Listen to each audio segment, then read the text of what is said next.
ভারতের প্রেসক্রিপশনে সম্ভবত 2025 ডিসেম্বরের মধ্যে নির্বাচনটি হচ্ছে না। ভারত চায় নির্বাচনটি যেন 2026 মে জুন পর্যন্ত গড়িয়ে যাক। বিষয়টি কি? ব্যাখ্যা তো অবশ্যই আছে। আমি নিজেই যেখানে সবসময় বলি এবং এখনো বলছি, ভারত আগে তার নিজের স্বার্থে এবং পরবর্তীতে আওয়ামী লীগের স্বার্থে ডক্টর মোহাম্মদ ইউনূস সরকারের বিরুদ্ধে যত দূর যাওয়া প্রয়োজন তত দূর যাবে। কিন্তু তাহলে যেখানে দ্রুত নির্বাচনের দাবি তোলা হচ্ছে সব জায়গা থেকে, ডক্টর মোহাম্মদ ইউনূস কেন ডিসেম্বরের মধ্যে নির্বাচন দিতে চাইছেন না? এটা তো পরিষ্কার। তিনি টেনে টুনে 2026 জুন পর্যন্ত সবসময় কথা বলছেন যে এর মধ্যে নির্বাচন হবে। তাহলে কি আমরা যা ভাবি, আমরা যা চিন্তা করছি, আমাদের মনের মধ্যে যে প্রশ্নগুলো উঠছে যে এই সরকারের পেছনের শক্তিটা আসলে কে, শক্তি যে আসলে কে, আমাদের যে সব হিসাব নিকাশ তা অনেক সময় উল্টে যেতেও পারে, আমাদের যা ভাবনার বাইরে তা অনেক সময় ঘটতেও পারে, অস্বাভাবিক কিছু নয়। এবং যারা বলছেন যে 2026 জুন পর্যন্ত টেনে নিয়ে যেতে চান মোদি, এবং তাদের প্রেসক্রিপশনে সম্ভবত কিছুটা সাহস বা শক্তি পাচ্ছে বর্তমান অন্তর্বর্তী সরকার ক্ষমতা আর একটু দীর্ঘস্থায়ী করতে, এবং এর পরেও যে তারা থাকার চেষ্টা করবে না আমি সে কথা বলছি না, তবে বাড়তি শক্তিটি সম্ভবত পাচ্ছে। এবং এই ধরনের গুঞ্জনে পানি ঢেলে দেওয়া নয়, তা বরং আরো খানিকটা উস্কে দিয়েছেন খোদ পশ্চিমবঙ্গের মুখ্যমন্ত্রী মমতা ব্যানার্জি। মমতা ব্যানার্জি গত বুধবার যে বক্তব্য দিয়েছেন ভারতের ওয়াকফ বিল নিয়ে, আপনারা জানেন যে সেখানে এক ধরনের সাম্প্রতিক দাঙ্গাই সৃষ্টি হয়েছে, সহিংসতা সৃষ্টি হয়েছে, এবং সেটির জন্য দোষ চাপিয়ে দেওয়ার চেষ্টা হচ্ছে মমতা ব্যানার্জির উপরে ভারতের কেন্দ্রীয় সরকারের পক্ষ থেকে। ভারতের স্বরাষ্ট্রমন্ত্রী অমিত শাহ থেকে শুরু করে বিজেপির যারা নেতা আছেন তারা এই সহিংসতার জন্য মমতা ব্যানার্জির উপরে দোষ চাপিয়ে দেওয়ার চেষ্টা করছেন। কিন্তু মমতা ব্যানার্জি কি বললেন আপনারা অনেকে হয়তো শুনেছেন। মমতা ব্যানার্জি ভারতের মুর্শিদাবাদের যে সহিংসতা, ওয়াকফ বিলকে কেন্দ্র করে মুর্শিদাবাদে এরই মধ্যে সহিংসতায় 3 জন নিহত হয়েছেন, 2 জন হিন্দু ধর্মাবলম্বী, 1 জন মুসলমান ধর্মাবলম্বী। তো অনেক হিন্দু ধর্মাবলম্বী মানুষরা তারা স্থানান্তরিত হয়েছেন, অন্য জেলা মালদাতে চলে গেছেন। এই পর্যায়ে মমতা ব্যানার্জি যে ভয়ঙ্কর কিছু বিস্ফোরক মন্তব্য করেছেন তা হচ্ছে এরকম যে আমাদের প্রধান উপদেষ্টাকে ইঙ্গিত করে নরেন্দ্র মোদীর উদ্দেশ্যে বলছেন যে ইউনূসের সঙ্গে গোপনে মিটিং করেছেন, চুক্তি করেছেন, করুন, তাতে দেশের ভালো হলে আমার কিছু বলার নেই।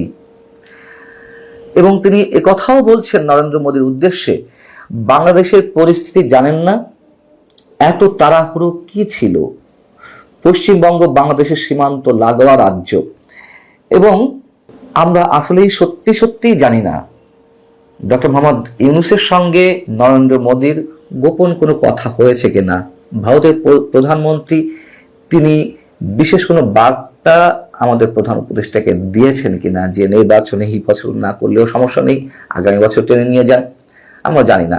তবে যে গুঞ্জনগুলো শোনা যাচ্ছে এবং মমতা ব্যানার্জি যে কথাগুলো বলেছেন তার সঙ্গে খানিকটা হয়তো মিলে যায়, আমরা সমীকরণটা মেলাতে পারি। তাহলে নির্বাচন যে জুন পর্যন্ত টেনে নিয়ে যাওয়ার একটা ইচ্ছা অবশ্যই সরকারের রয়েছে, এটিও বলে রাখি যে যত দেরিতে নির্বাচন হবে তত কিন্তু আওয়ামী লীগের জন্যই ভালো হবে। আওয়ামী লীগের জনপ্রিয়তা বাড়ছে আগের চেয়ে, এটা তো চরম বাস্তবতা। কারোর কাছে এটি ভালো লাগতে পারে, কারোর কাছে এটি খারাপ লাগতে পারে। কেন বাড়ছে সেটি আমি প্রায় আমার কন্টেন্টে বলে থাকি।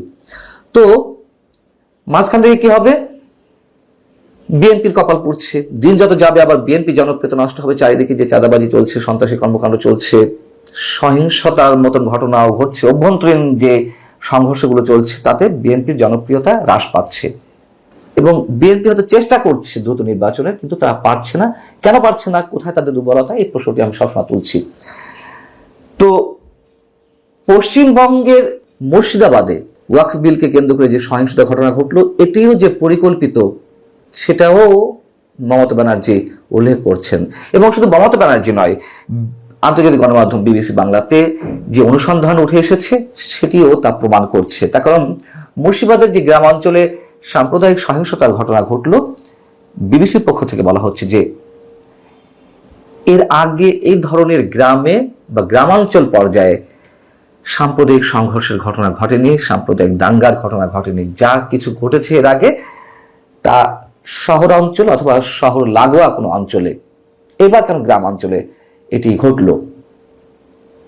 এবং ভারতের বিভিন্ন গোয়েন্দা সূত্র ধরে মুর্শিদাবাদের স্থানীয় পর্যায়ের নেতারাও বলছেন যে বাইরে থেকে কোনো সংগঠন বা কিছু ব্যক্তি এসে কি গ্রামীণ এলাকার এই সম্প্রীতির আবহাওয়ায় চির ধরিয়েছে, এমন প্রশ্নের উত্তরে তারা নানান ধরনের সন্দেহ প্রকাশ করেছেন এবং বলছেন যে সেটি ঘটেছে।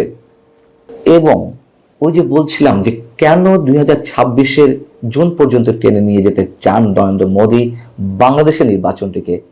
এর আগে অনেকবার দেখা গেছে যে বিজেপি তার ভোট ব্যাংকের জন্য সবসময় সাম্প্রদায়িক দাঙ্গা ইস্যুগুলোকে কাজে লাগানোর চেষ্টা করেছে, সেটি তার নিজ দেশের মধ্যে, সেটি বাংলাদেশের ক্ষেত্রেও আমরা দেখেছি। এবং সেই জায়গা থেকে মুর্শিদাবাদের এই বিষয়টিকে ক্যাশ করতে চায় বিজেপি। আগামী 2026-এর এপ্রিল মের দিকে সেখানে বিধানসভা নির্বাচন, সেই নির্বাচনে তৃণমূল কংগ্রেস মমতা ব্যানার্জির দলকে পরাজিত করতে এবং পশ্চিমবঙ্গকে দখলে নিতে বিজেপির একটা খেলা চলতে পারে। এবং বাংলাদেশের যে বিভিন্ন পর্যায়ে আমরা মৌলবাদী আস্ফালনের একটি বিষয় দেখছি, জঙ্গিবাদ মাথাচাড়া দেওয়ার একটা সুযোগ তৈরি হওয়ার ক্ষেত্র আমরা দেখছি, সেটিকে কাজে লাগাতে চায় নরেন্দ্র মোদী। তারা এক ঢিলে দুই পাখি, এটিকে ইউজ করে পশ্চিমবঙ্গের নির্বাচনের বৈতরণী তারা পার হতে চায়, আবার এটিকে আন্তর্জাতিক পর্যায়ে নিয়ে গিয়ে তারা তাদের পরিকল্পনা বা তারা যেটি চায়, যেহেতু আমি বারবার বলি তাদের যে সীমান্ত রয়েছে বাংলাদেশের সঙ্গে, সেটিকে তারা কোনো অবস্থাতে অরক্ষিত রাখতে চায় না। সেই জায়গা থেকে তারা এটিকে কেন্দ্র করে যতটুকু যা করার করবে, এটি হচ্ছে বাস্তবতা। এখন আসলে খেলা কোন দিক দিয়ে চলছে আমরা ডেফিনেট করে বলতে পারি না, তবে অনেক কিছুই ধীরে ধীরে আমাদের সামনে স্পষ্ট হয় যা আমরা কখনোই কল্পনাও করতে পারি না। এখন যেহেতু এটি গুঞ্জনের মধ্যে রয়েছে, ভারতেরও একটি প্রেসক্রিপশন থাকতে পারে 2026-এর জুনের মধ্যে নির্বাচনটি নিয়ে যেতে, সেটিতে আমাদের অন্তর্বর্তী সরকার উৎসাহিত বোধ করতে পারে। আবার হাসনাত আব্দুল্লাহ, জাতীয় নাগরিক পার্টির অন্যতম নেতা, সাবেক সমন্বয়ক, তিনি তার ফেসবুক স্ট্যাটাস দিয়েছেন একটি বৃহস্পতিবার। সেটি হচ্ছে রয়্যাল স্টেশন হেডের সঙ্গে মিটিং করে তাদের প্রেসক্রিপশন নিয়ে এসে বাংলাদেশে রাজনীতি চলবে না। রয়্যাল স্টেশন হেডের সঙ্গে কারা দেখা করেছেন সেটিও আমরা জানি না, তবে খেলা তো কিছু একটা চলছে। এবং সবশেষে একটি কথা বলে রাখি, ভারত যেভাবে সাম্প্রদায়িক কার্ড ইউজ করে বিভিন্ন নির্বাচনের ক্ষেত্রে, বাংলাদেশে যে হয় না সেটি নয়, অবশ্যই হয়। তবে বাংলাদেশের সাম্প্রদায়িক হামলা কিংবা সংখ্যালঘুদের উপরে নির্যাতন নিয়ে এটি হয়েছে, এটি অবশ্যই স্বীকার করি, কিন্তু যা না হয়েছে তার চেয়ে যে শত সহস্র গুণ বাড়িয়ে প্রোপাগান্ডা, গুজব ভারতের বিভিন্ন গণমাধ্যমে একের পর এক ছড়ানো হয়েছে। বাংলাদেশের গণমাধ্যম কিন্তু, হতে পারে বাংলাদেশের গণমাধ্যম সরকারের আজ্ঞাবহ, সরকারের দালালি করছে, কিন্তু এই ধরনের গুজব কিন্তু ছড়ায়নি। আল্লাহ হাফিজ।